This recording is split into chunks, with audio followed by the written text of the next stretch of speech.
Watch Dogs 1 is one of the first open world action adventure games I ever played, both on Twitch and just generally speaking. It was at the very beginning of my Twitch streaming career.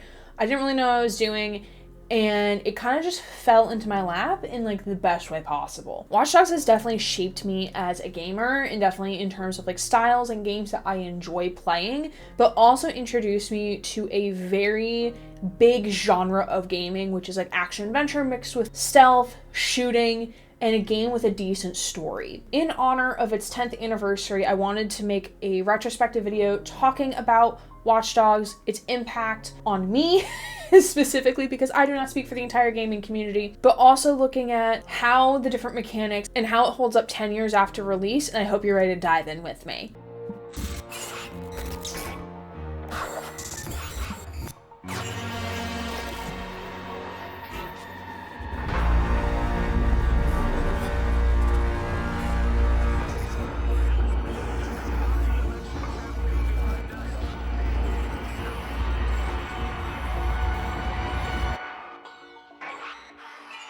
Today, in the last couple weeks, we've been celebrating the 10-year anniversary of Watch Dogs 1, which is one of the first games I ever played on Twitch, and just as a gamer, generally speaking. I was introduced to this game by my other friend named Aaron, definitely a coincidence, who streamed this game back mid-2020 when I was getting my feet wet on Twitch. I kind of fell in love with it. I saw the intro stuff with like your first hacking into one of the CTS buildings. I'm like, oh, this seems really interesting. Let me give it a shot. And I absolutely enjoyed my experience, but that was 4 years ago. I know I'm coming into the gaming late, whereas a lot of people who first enjoyed this game played it back in 2014. I was a junior in high school in 2014. I don't even know what I was doing, okay? I was putzing around on a marching band field, hoping I could be a drum major at some point, which never actually happened. But here we are. I feel like coming into a game when it was like very much post-release can definitely have a new kind of light shed on it, where I'm not coming at it who was as a person who was overzealous with the hype, who was encapsulated by the hype of the game. So I feel like I can kind of lend a different perspective in that field. But considering I fell in love with this game 4 years ago, I wanted to revisit it to mark the 10-year anniversary of the release, because Ubisoft is not going to do shit, so I'm going to do something instead. But before we dive into plot and game mechanics and issues and amazing things, let's talk stats.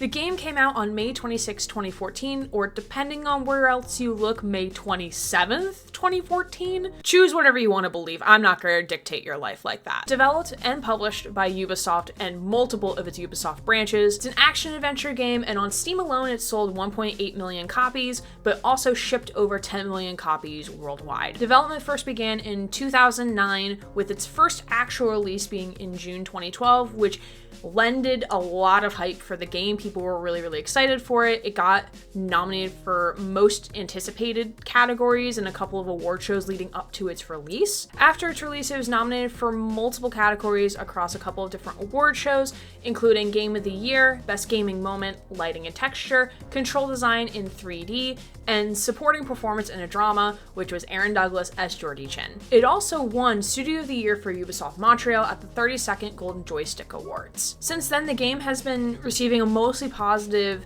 impact when you look at Steam reviews or other review sites, but there is still some mixed opinions about the game.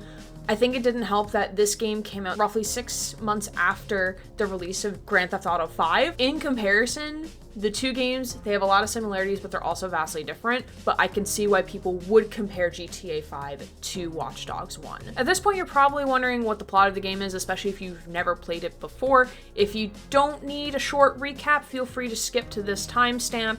Otherwise, buckle up. This is going to get convoluted and confusing.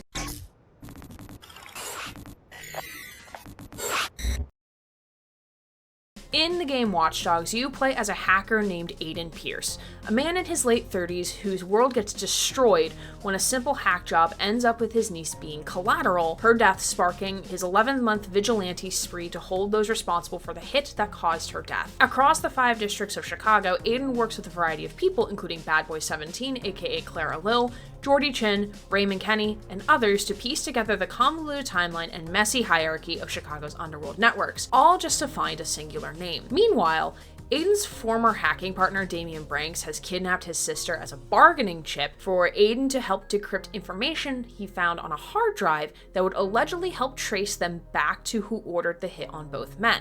And after shooting down the biggest gang and its leader, Iraq, infiltrating Bloom and CTOS, saving Aiden's sister, protecting his nephew twice, deleting Raymond Kenny from CTOS, facing off against a DJ turned hacker, and a battle for control of Chicago, Aiden finds his answer. Lucky Quinn, the Chicago South Club's mob boss and owner of the hotel he and Damian infiltrated 11 months prior, ordered the hit under the thought that they were after a video file that would incriminate the mayor, Donovan Rushmore, and expose all of the corrupt deals the city was built on, including the South Club rigging the election in some way to get Donovan Rushmore into office so that Quinn can use him as a puppet. After taking down Quinn, Aiden, with Raymond's help, leaks all of the data they gathered, explaining he wants no more secrets, and with the final mission involving shutting down CTOS to get to Damian and finalize Aiden's revenge once for all, aka he killed Damian. It's great. I love it. It's the greatest ending ever.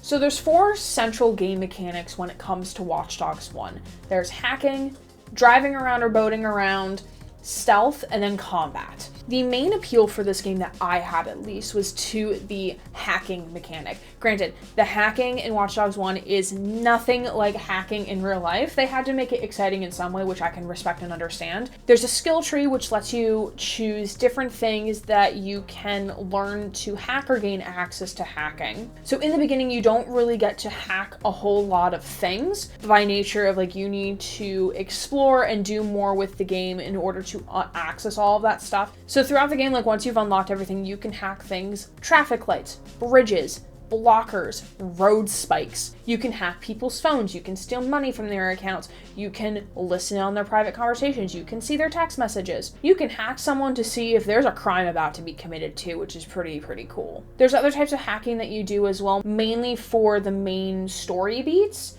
that will help push the story forward. So like, for example, you can't just hack into any building that you see fit. There's certain buildings that you can hack into, whether it be for a collectible thing or for the main story, but the game will let you know where you can do those things and will let you do those things where you need to be. Honestly, the hacking component is what drove me to playing Watch Dogs originally. I kind of mentioned this earlier. I was watching my friend stream this game, and she was pretty early on. She was hacking into a CTOS building, and I saw her do the hacking stuff because I was a little timid about any sort of combat stuff. At the time, I had just played Halo CE and nearly rage quit because that game frustrated the ever-living shit out of me, that to the point I needed to play it co-op with my best friend. But I was scared. I was really timid to go to a third-person shooter stealth game. It was my first time in that genre. I was really nervous. But I remember seeing her playing it, and she was talking about how the story was really interesting, and I was like, you know what? I think I can get past all of the combat stuff and the stealthing and just play it for the story and for the hacking stuff, and that's what compelled me to play it, and I'm really glad I did. Because even if the hacking's not technically realistic, the game is still a lot of fun to play, and I still had a lot of fun enjoying it too. You get to drive and boat around too. You can also hack into cars and take cars as well that don't belong to you, but who cares, it's fine. And you also get to boat, which is fun. So it's kind of like GTA in a way where you get to like take a boat out onto the marina and just drive around, go out to the lighthouse if you really want to. You don't get to fly anything, which is fine. I don't need to fly anything in my Watch Dogs game. Totally cool. Can pass on that one, that's fine. The driving mechanics can be a little wonky, especially after you put in 200 plus hours into Cyberpunk, so all you know is Cyberpunk controls, and now you have to revert back to Watch Dogs controls, and it was very hard to make the switch. And the driving mechanics also depend on like what type of vehicle you're driving, in terms of like the pickup, how fast does it go, how fast does it react to your movements, which always throws me off when I'm in a sudden chase and I have to suddenly adapt to a new vehicle's handling. This is why I don't like driving other cars in real life that aren't my car. But no, going fast on a motorbike and then immediately to get wiped out is sometimes pretty fun when you're not in a high pursuit chase with like a gajillion cops on your tail, but still, the driving is a lot of fun. My other favorite mechanic is the stealth mechanic, just because I naturally like to be stealthy when I can in video games. I think I said this in one of my other videos. My friend and I, we both played Cyberpunk, and she was loud and rambunctious, and I was the stealth queen. So like it's fun. I can play in that playstyle within this game. This kind of like what started like my ability to stealth was in this game. Like the silenced pistol is my absolute beloved. I will not go anywhere without the silenced pistol. It's one of the first things I buy in any game if I'm able to buy weapons is a silenced pistol. It is my absolute beloved. There's actually some missions within Watch Dogs that requires you to stealth. So even if you don't want to stealth, you have to. So you have to infiltrate without being spotted. And by not being spotted means you could kill everyone stealthily, but you still have to not make as much noise. You can't draw attention to yourself, which does require players to make that leap and to do that and to learn a different way to play if they're used to not having to do that, which is interesting and exciting. But I could see how people would get conflicted or angered and frustrated by it because it's requiring a different type of skill set that maybe you're just not used to or don't want to do. Finally, we get to shooting and general combat mechanics. Aiden has the ability to take people down with his tactical baton, which is a lot of fun because you can do it in stealth mode and just like in general chases as well. Like if you get close enough to someone, you can do it if you're in the middle of a firefight. You might get shot at and die, which happened to me a lot, but you can still do it. That is still something you can do. Usually when you do your like crime detected chases with people, that's when you would whip out the tactical baton and knock them down because you don't want to kill them. You just want to leave them unharmed in a way, whatever that means. Plenty of different weapons that you can buy or find when you loot enemies. And you can also like there's plenty of points where you can pick up ammo, you can buy ammo, you can also buy crafting stuff as well. The craft wheel, like I like the craft wheel. It's pretty easy to like maneuver around. It took me a little bit to get used to because it is kind of different, but I did enjoy using it. And then they changed it in Watch Dogs 2, and I was very upset with people. Or I think they changed it in Watch Dogs 2. It's kind of a memory. I kind of blocked Watch Dogs 2 and Legion out of my brain. One day there will be a replay of it. I will replay it one day, I promise. Now you use all these game mechanics across the entire story of the game, both main missions, side missions, and also the collectibles you can gather along your way. The main missions help unlock different things in the skill tree. So like you could be like me at some point and do the bare minimum of story missions and then just go fuck off and explore the entire city. But some parts of the skill tree will still be locked until you complete certain missions in the main game, which most of those missions are in Act 1. Once you complete most of Act 1, then you can kind of fuck off and do whatever you want and then come back later if you so choose, or you can kind of do a mix. So if you want to do a couple story missions and then go do side missions or go find collectibles, you can do that too. If I was on my way to a main mission and there was like a side mission or a collectible like on my route, I would go collect it because like I'm already on the way, might as well. But the big key thing here is that the side missions are not necessary to move the story forward. So for example, and I'm gonna do a lot of relating to Cyberpunk, by the way. In Cyberpunk, in order to get more street cred, you kind of have to do the side missions and like NCPD hustles and all this other stuff in order to get to the skill level you need to be at to progress the story appropriately. In Watch Dogs, however, that's not necessarily a thing. You can just do all of base game without even touching the side missions if you really, really want to. The main missions are split up into 5 acts. Technically, Act 5 is just like an epilogue. Act 1 really sets up the premise of the game and gets you into the foothold of like what is going on, what is the world we're in. Kind of like in Baldur's Gate 3 where Act 1 kind of frames the story and gets you involved in like, this is the time we are in, this is the world we are in. That's kind of what Act 1 of Watch Dogs does. It sets the stage and lays the groundwork for the rest of the story. Act 2 is primarily like all the Rossi Fremont stuff, which is the stuff with the Viceroy gang in Iraq. In my opinion, it is the slowest part of the story. It's one of the, I believe it has the most chapters of any of the 5 acts.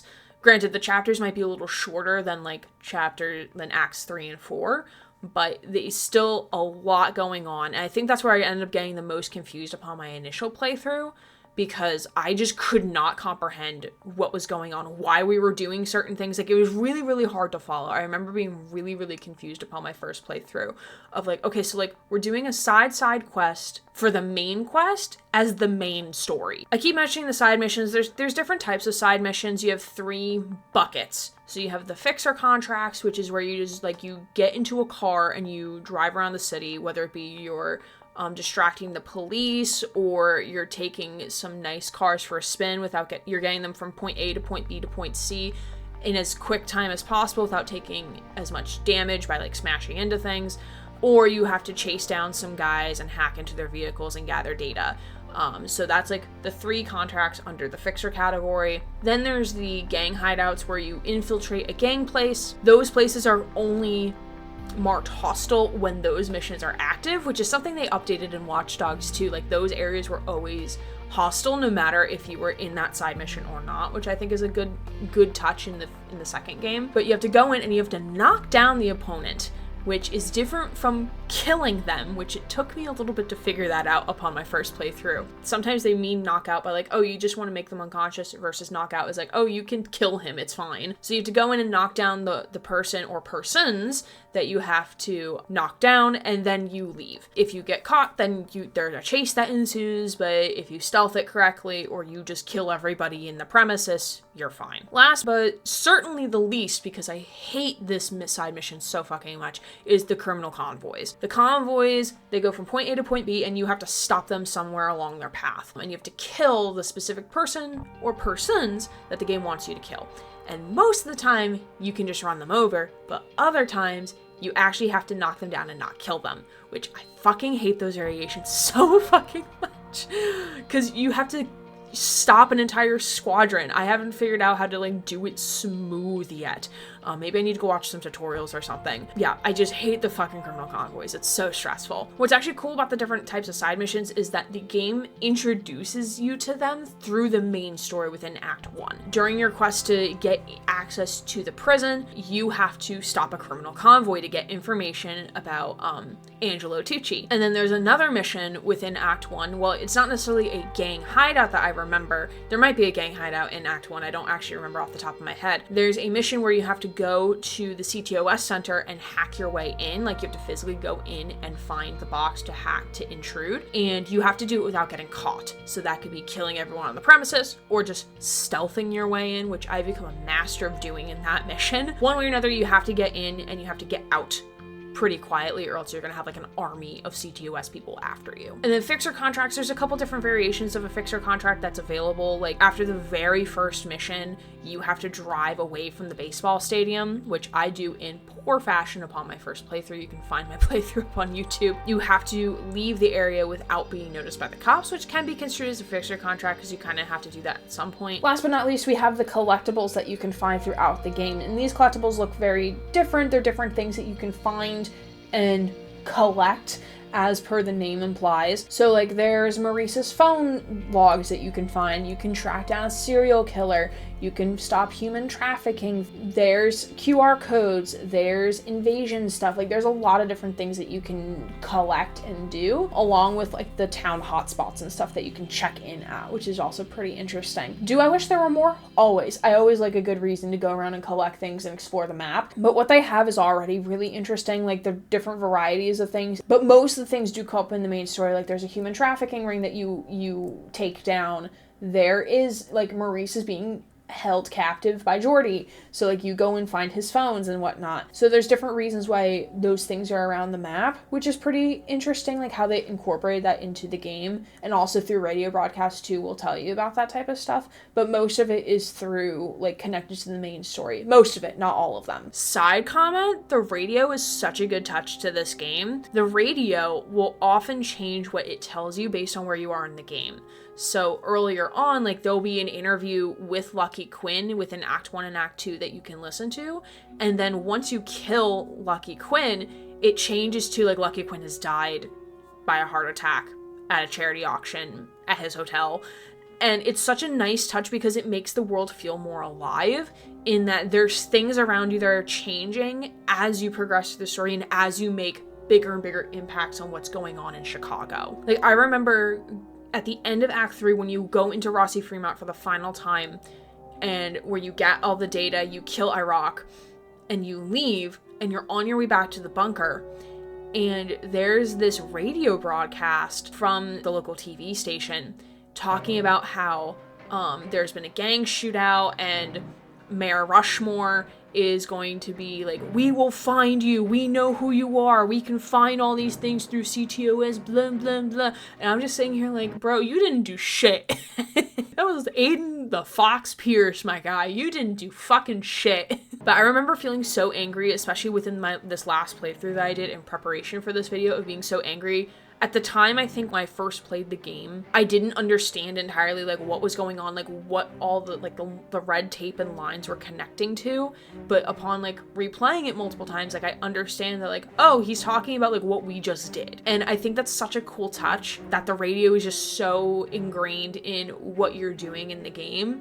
I kind of wish that Cyberpunk had something similar with that when you're actually listening to the radio, because these radio announcements come up no matter if you have the radio permanently turned off or on. They always pop up, which I think is really, really cool. And it adds like a layer of like liveliness to the game. It makes me feel the world is alive in a way.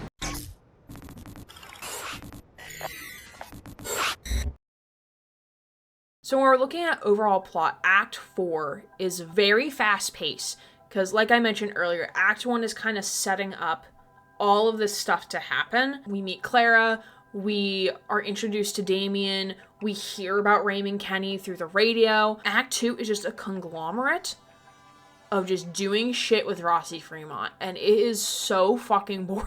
Granted, there's different missions within each act that like I really enjoy. Like, for example, the very first mission of Act 1, where you're getting out of the baseball stadium, aka the tutorial sequence, was so much fun to play. Like I love that entire sequence to this day. The shootout at the Owl Motel is really fun. Uncovering the bunker and getting into the bunker with Clara. The whole thing with the auction is a lot of fun, and with Infinite 92 and going there, so much fun. I actually wish we got to spend more time at the auction. And that's also a pet peeve of mine, is that we went to the auction dressed like, and you can change Aiden's outfit anytime. Like, you're not mandated to, you can go buy outfits for him, which is pretty cool. Within the game universe, like, if people already suspect that Aiden Pierce is the vigilante and they have pictures plastered everywhere of like, oh, this is what he might look like, and like this is what he might be. The whole sequence with the auction is you're infiltrating the auction to get close to Iraq, who's going to be there, so you can get info from his RFID tag so you can get into his room at Rossi Fremont. When you're at the auction, you're impersonating a man named Crispin in order to get on the guest list so that people can let you in. But Aiden doesn't change his outfit, he doesn't change his tone of his voice, he doesn't change anything. So unless if you as the player take that initiative to change your outfit to match what you're doing, which you could do, but the game doesn't penalize you for not doing that. This would probably be asking too much of Ubisoft for an action-adventure game. I'm probably treating this like way too much like a fucking branching narrative right now. I wish the game just had a thing of like, oh, change your outfit. Like, at that point in the game, you should have enough money to go and buy another outfit for Aiden to wear, or like maybe Clara's like, hey, you need to dress the part. This is what Crispin wears. And then Aiden just like takes a hot second, changes clothes, and then goes into the auction. I thought that just would have added like a more sense, like, oh, we're going undercover, we're not the Fox, we're pretending to be Crispin, like what would Crispin do? Like, add that extra layer. It's kind of like the scene in Cyberpunk's Phantom Liberty. You and Solomon Reed are infiltrating the Crystal Tower, and you have to dress the part. So instead of Myvi wearing his normal nomad looking outfit, he has to dress in this fucking snake skin looking outfit in order to blend in, which I always enjoy games that go that extra mile to make it more real in that sense. I probably am asking too much of Ubisoft with that one. So like, it's just a minor pet peeve. It isn't like a game breaking thing for me. It's just like oh, like, why aren't we doing this? Like, it's literally an option thing that we probably could have done, or requiring players to take initiative to do that. And then Act 3 is primarily about getting Raymond Kenny out of Pawnee. So we need Raymond Kenny to decrypt the code that this information that we got from Iraq is encrypted with, and Raymond Kenny is the one who made the encryption, so we need his help because Clara can't decrypt it on her own. So the entirety of Act 3 is just us in Pawnee, getting Raymond out of Pawnee. Granted, the stuff in Pawnee is pretty fun. I just wish it wasn't all at the same time. Across the other 4 acts, 3, I'm not counting Act 5 because that's like its own thing. Across the other 3 acts, we're primarily bouncing around the other 4 districts, and then all of Act 3 is in Pawnee. I get it for the story, that's where Raymond is located, so we have to do all of the stuff in Pawnee, but I wish it was more spread out in some way. So like maybe instead of having to go to Pawnee to get the Bloom codes to get into Bloom HQ, maybe we have to go downtown Chicago for that and like separate ourselves a little bit from Pawnee to give ourselves that break within Act 3. Like I understand why we had to be in Pawnee. Because Raymond was there and Raymond couldn't leave Pawnee with his information still in the CTOS system. Like everybody and their mother is going to be descending on this man and trying to capture him for what he did forever ago with shutting down CTOS the first time. So I understand why Act 3 is kind of set that way. I just wish they wrote it a little bit better so maybe we didn't have to spend all of Act 3 in Pawnee. But then Act 4 kind of leads us, it's kind of the penultimate of everything. We finally have the information we can decrypt, but then Default hacks into us and is like, nope, you can't have this information, it's mine now. So we have to go chase down Default. We also have to stall Damien because Damien, I fucking hate Damien with a passion. Damien is a little man-child who can't wait because he's gonna wet his panties or some shit. It's like a whole grudge match between him and Aiden of like who's gonna one-up one another.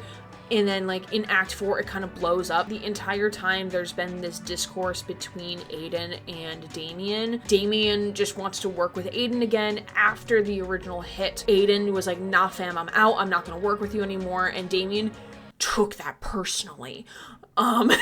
He actually took that personally, is forcing Aiden's hand to work together again. And Aiden's like, look, we work so much better together. Wow, we should do this more often. And Aiden's like, bitch, you kidnapped my sister. What do you mean I want to work with you more often? So this grudge match keeps going and going and going until Act 4 where Damien's like, oh yeah, I'm gonna fucking out you because you don't have my data. And Aiden's like, oh, what the fuck, bro? Aiden finds where his sister is located, gets them out of Chicago, which is by itself, like just getting them out of Chicago is such a good moment because Nikki, his sister, finally learns that he is the vigilante, which is like a part of him that he's been hiding from his remaining family members for so long. And like Nikki very quickly had to come to terms with that because like he was essentially asking them like, hey, I need you to leave, never come back to Chicago, and you never can talk to me ever again.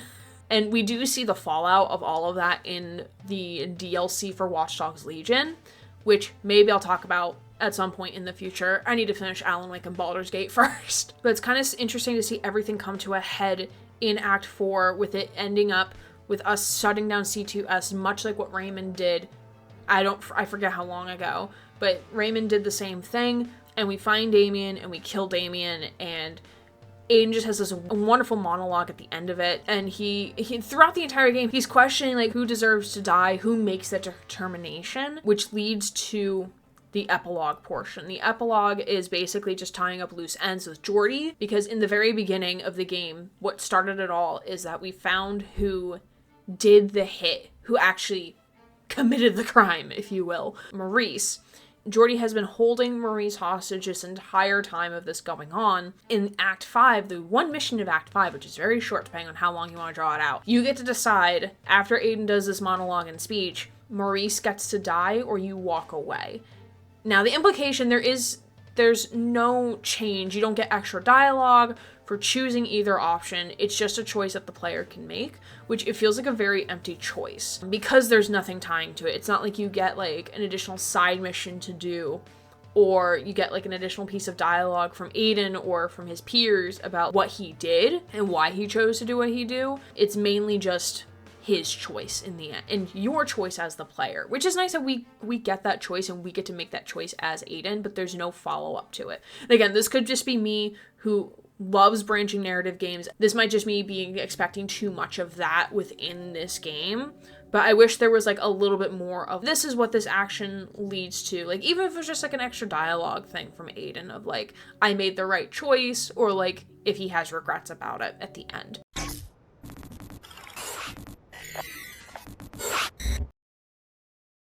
So I mentioned this earlier about how the radio kind of makes the world of Watch Dogs feel a bit more alive. I've definitely seen reviews about people talking about how lively Chicago and the other districts feel, But granted, after over 200 plus hours of the game, it doesn't feel like that anymore.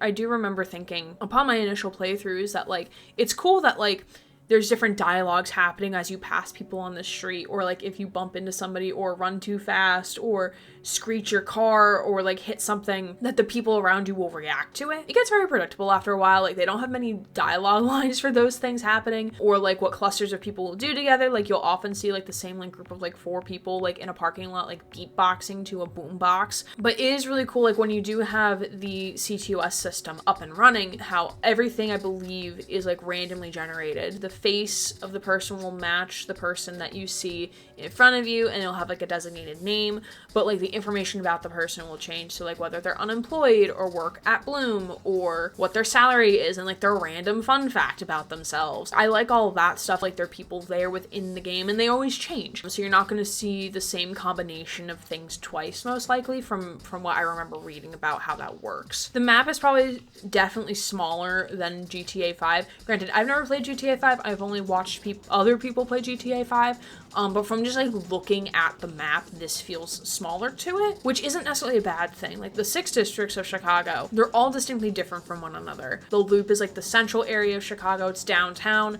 That's where you have all your massive high-rises and skyscrapers. Mad Mile is just north of it. It does have some residential, nice apartment complexes. I feel like it's got like more of the fancier businesses, because that's where the Merlot is located. That's where there's that car dealership that you go to at some point. It feels less downtown, but not definitely suburban like Parker Square does. Parker Square is like the outskirts of Chicago. It's the nice residential area, like the suburb of Chicago. Down south, you have the wards being like the low income, where Rossi Fremont is located, where the Viceroys have their control. And then Brandon Docks is where you have all of your shipping locales. It's on the water, so there's the actual docks where boats come into port and offload their supplies and everything. And then Pawnee is like all the way up north, and that is like the boonies. That's the backcountry, essentially. It's the suburb of the suburb, if you will. Each area feels distinctly different from each other, which when you drive into it, you'd be like, oh, like I'm in the wards now. Like, oh, I'm in Mad Mile. Even if you don't know where the boundaries of each area is, like, you kind of get that feeling when you go into those areas, which is really, really nice when you're just playing it and you're driving in different locations. Another thing I really, really liked about it as well is that the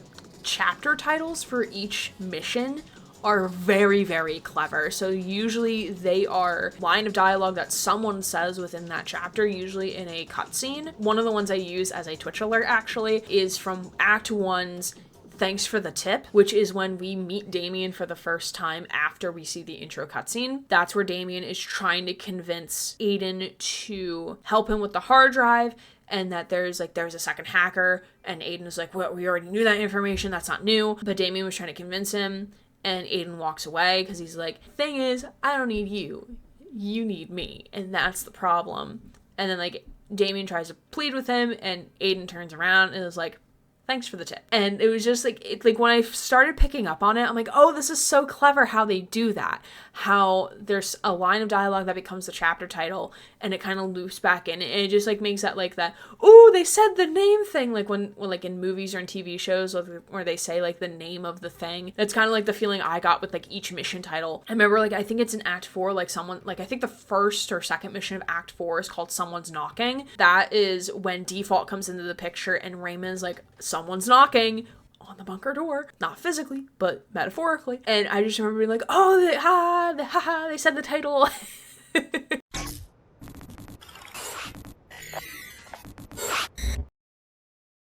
The characters are all really, really interesting, and they all have like interesting character dynamics with each other. Jordy and Aiden with Raymond Kenny have really, really good chemistry. And maybe that's because the actors have really good chemistry IRL, or maybe that's just how they're written. I don't know. Their banter with each other is so fucking good. He nails the role as Raymond so much, and I love their banter with each other. It's so good. There's this one scene where Aiden's asking Raymond, like, do you have anything else? And Raymond's like, I found this stick full of lesbian porn. Do you want that too? And Aiden's like, no, you can keep it. It's just so good. Like the way like they just like communicate with one another, like, and like Raymond kind of gets it, and like he understands like where Aiden's coming from, especially after like Clara kind of like tells him everything of what's going on. Like Raymond understands. I like Raymond. I really enjoy Raymond as a character, and I loved Aiden's relationship with his sister. I wish we got to see more flashbacks with Aiden and Nikki, and even with Jackson and Lena as well. I wish we got to see more of those interactions to kind of understand like what their family dynamic was, because like we kind of get that at the end, like after we tell Jackson and Nikki to kind of fuck off out of Chicago is when we get all that information from them. There's like 2 flashback memories within the game that you can access, one at the graveyard where Lena is buried, and one where the accident happened. I wish there was more of those memories throughout Chicago, kind of to see how did they get here, where did they come from Cotton Eye Joe, to see like what led Aiden to this point, because like from my understanding, from what Nikki has said, like Aiden wasn't always like this, and like we do get some of that dialogue, his own intercepted audio logs that he leaves behind at various hideouts and locations. So I wish we got to see more of like what Aiden is actually like, because like as Yolanda says, we don't really know what he's like. He's just a hacker dude, consumed by grief of like what his actions have done, and he does take ownership for what happens to Lena. At some point he starts to take ownership for what had happened. Like he does blame himself for it. Granted, he blames other people, but he does blame himself as well. I wish we got to see like more of like who Aiden was before all of this happened. And we know that Aiden was a hacker prior to the Merlot job, which is what started all of this. Who was he as a person? Because he wasn't the vigilante until the Merlot job happened and the hit happened. And I know we get some of this information in the audio logs, and I think just general reading online from like what people have found or like pieced together across like the games and stuff. I wish we got to see more of that within the game, and maybe there's a reason why there isn't.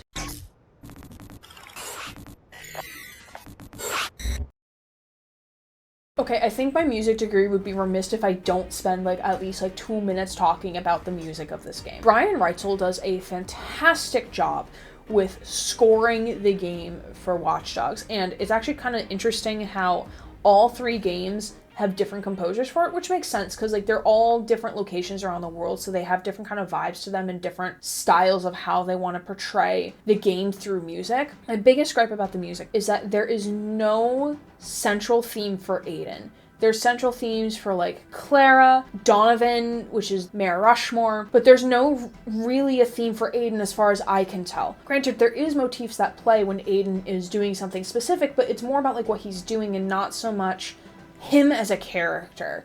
And maybe I need to do a better deep dive into seeing like, okay, like when Aiden is doing something, what is the motif? What is the leitmotif that is playing? And trying to see if I can tie it back to a specific track in particular. For my musical ears, there's nothing.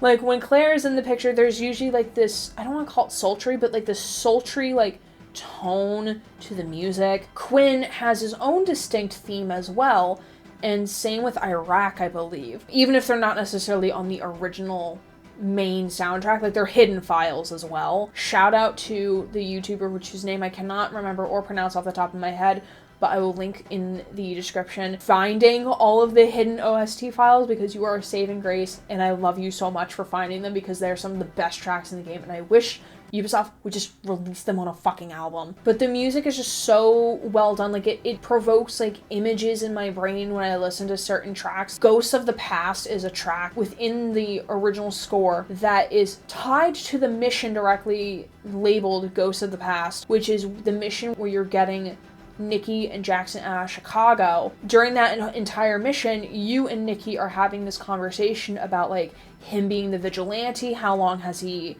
hid all this stuff from her, blah blah blah, and this track is playing in the background like as you're trying to evade the police, because you can't get caught during that mission or else it's an immediate game over. But it's just such a good track, and I feel so many emotions when I listen to it.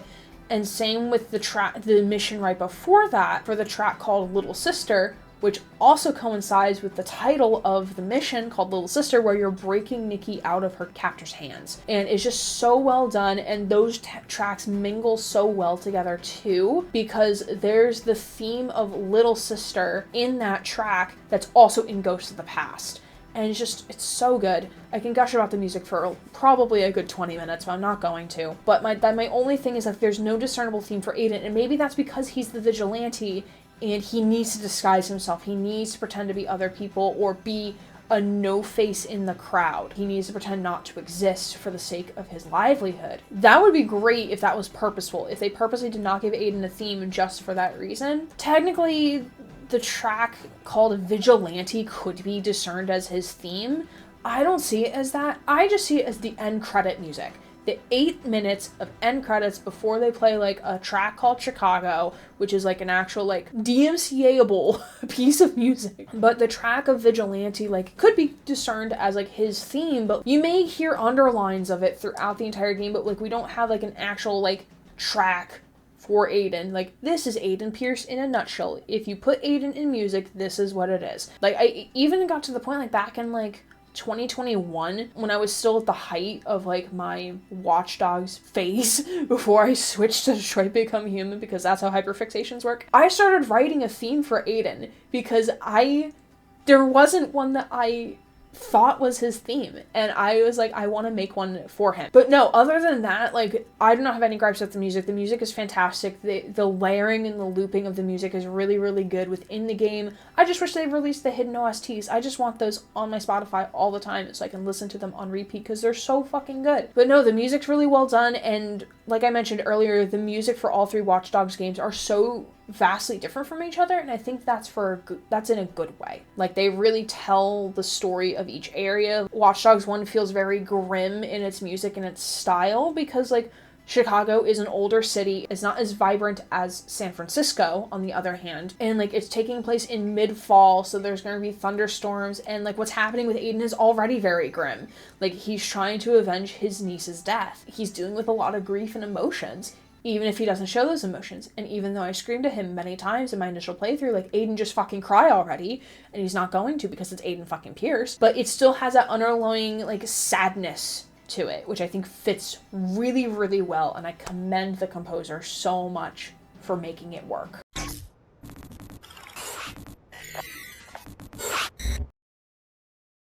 My biggest gripe about the environment and world building of this game is that side missions are just like template lines that Aiden says. They have no connection to what is happening in the world or how this relates to Aiden.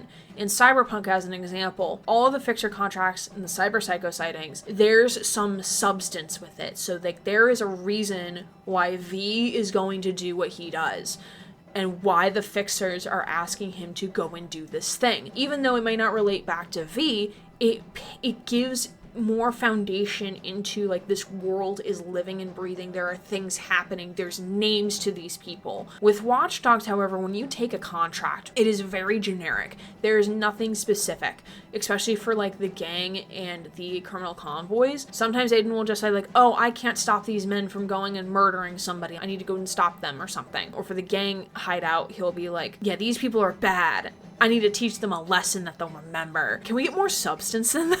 We get it, they're bad. We're a vigilante for a fucking reason.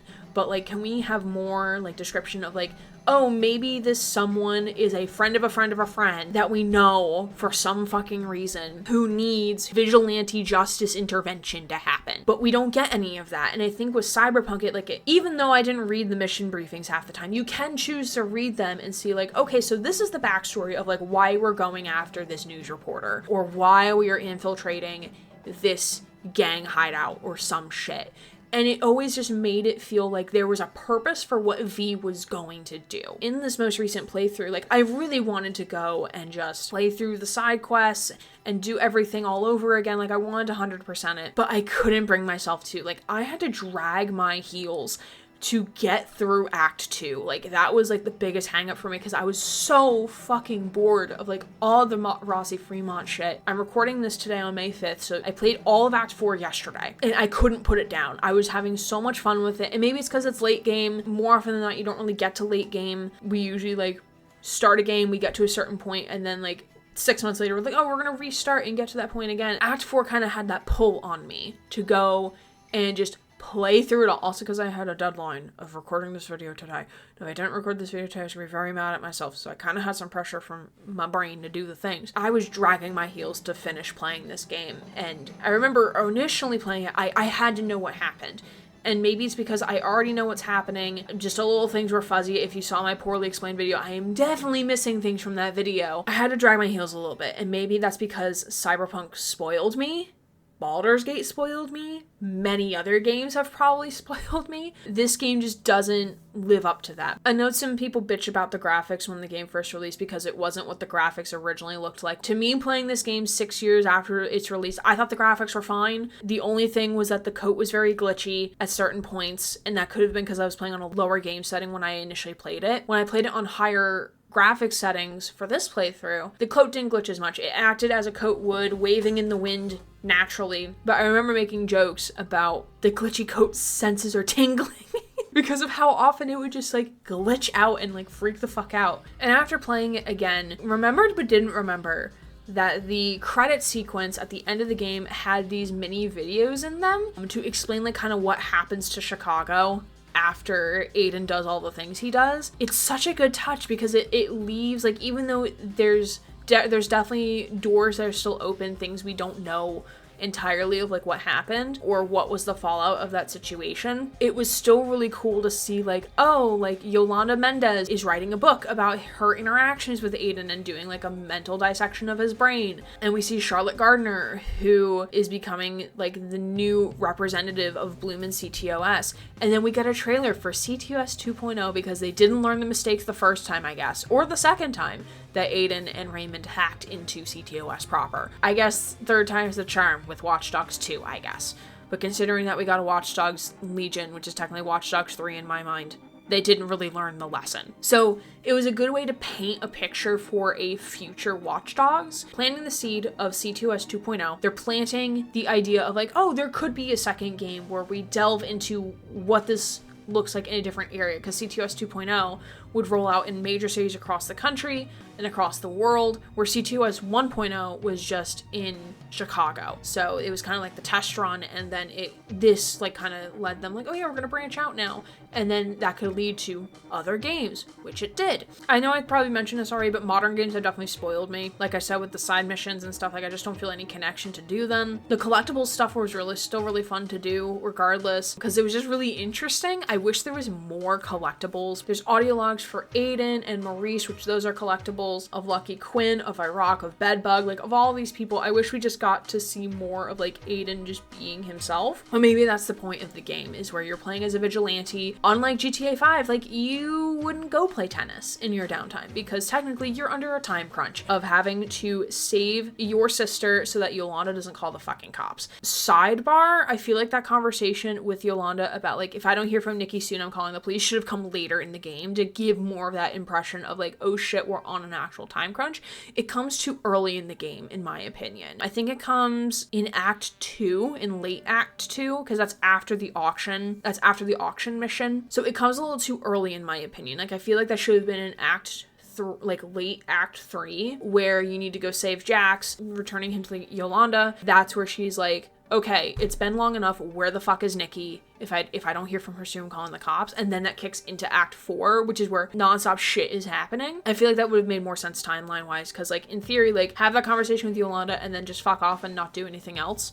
And then days upon days upon days will lapse, and it's like, oh, I guess she's not calling the police on me.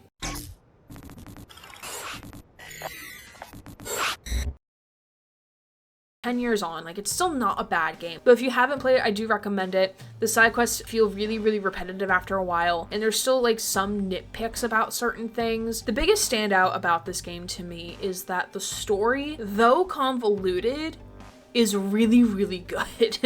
And I think that's what had it going for it when it initially released, is that the story is intriguing, even though there's like multiple things happening at once in divergences and stuff. All of the characters have like a really, really, even though we don't get to fully know them in certain ways, like they all have their own motives. Like for example, Jordy just wants a paycheck, so he doesn't mind doing what he has to do for a paycheck, even if that means betraying Aiden in the end and working against him for a separate contract because a paycheck is a paycheck. Raymond wants to fuck with CTOS, was stuck in Pawnee to stay under the radar but keep an eye out on what Bloom was doing. He wanted Aiden's help. Raymond is like, I'm tired, I don't want to do this anymore, but he's glad he's a free man and he can actually like roam around the streets, and that's what we get in the Bad Blood DLC. So all of these characters have these like intricate motives and they're all tied to each other in like really different ways.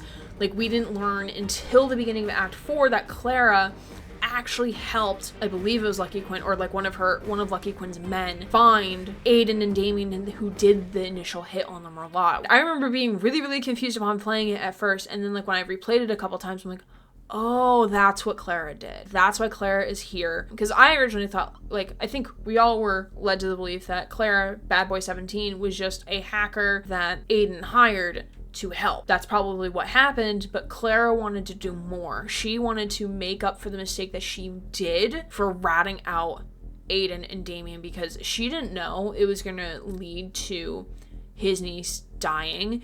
She didn't know that. She was just doing what her job was. And in the end, she sacrificed herself. I am so appreciative that Ubisoft did not make a romantic thing happen between Aiden and Clara. I don't think that would have been Aiden. I feel like Aiden, in this point of his life, I don't think Aiden would care about that. Granted, the man might be like sexually tense as fuck, but like I don't think that's not his priority right now, what he's trying to do. So I think it would have just been very messy thing to add, and it wouldn't have made sense for his character. It would have been nice to see him be like vulnerable with somebody. At the same time, it makes sense for him not to be that way. Thank you, Ubisoft, for not making a romance happen between the two of them. So the story can hold itself on its own for a little while, but there is still some other like slight nitpicks that I had issue with. And granted, this could be because I'm on PC, because PC ports notoriously are not the best thing in existence ever.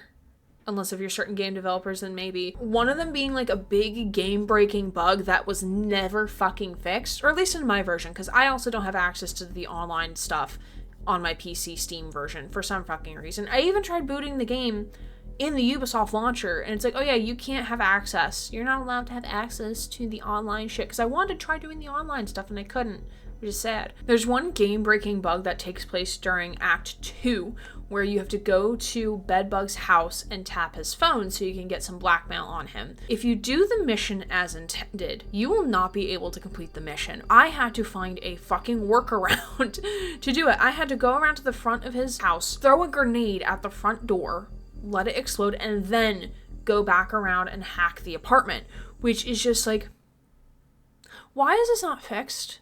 Does Ubisoft not know, or do they not care? That is my question. That is my question to the ether. Granted, it could just be my game. It could just be like some of the PC game versions are just broken, considering I can't use the online modules at all. That's game breaking. If you don't know how to fix that will stop you from even completing the game, because like it is a mandatory mission. You have to do it, and if you try to do it the normal way, it's going to give you a mission fail state and you're going to be stuck in that loop forever. So thank God for one of my moderators, when I was streaming this on Twitch, told me what the thing was to fix it, and we were able to progress forward so I wouldn't cry. The other little pet peeve of mine is that the missions don't auto track them. So you have to mainly go into the map every time you want to track a mission, especially a main mission, or within the mission, you have to go in and track the location. I guess it's good for people who don't want to have like the lines on the road telling them where to go, where to drive, but I need that. And it doesn't even show up on the mini-map. So like, even if it showed up on the mini-map like in the way Cyberpunk does, where it doesn't give you lines on the road telling you where to go, you have to look at the mini-map. It doesn't even do that. You have to actually go in and click in the map, which just takes you out of the moment. Like, why do I have to keep going into the fucking map to pick a waypoint while I'm in the middle of this fucking mission, where it should just do it automatically? I think they maybe fixed that in Watch Dogs 2. I don't actually remember. I have to go and replay that game.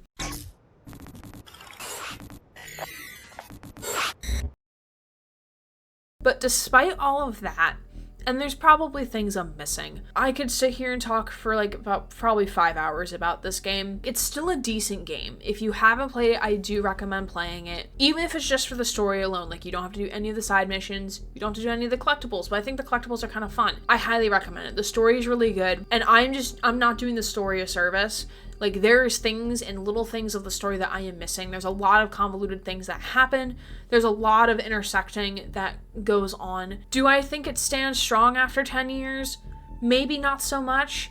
Granted, all games of this genre are going to be a little different in terms of story and how they're handled and packaged. They definitely tried to build out the world building and making more things within the map within the latter two games. For a game that came out in 2014, it gets still pretty decent, but in comparing it to GTA 5, which also came out 6 months before Watch Dogs, I don't know if the game holds up as well. I'm naturally very biased towards this game because it was one of my first open world games that I played, so it kind of introduced me to that genre of like, oh, like you can follow main story or you can go do other things instead. You can roam freely, like you're not tied to a very linear path, like the way like a Life is Strange game would be. But with it all, it's a game that's still, it's not bad. It's not a bad game. Like I think I would replay it like maybe a year from now just to relive the story again. Act 2 is still going to be the bane of my existence, the same with the side missions, but it's not bad. It's a good game. I really love Aiden as a character. I think he's really, really interesting, and I know like there's some great videos on YouTube like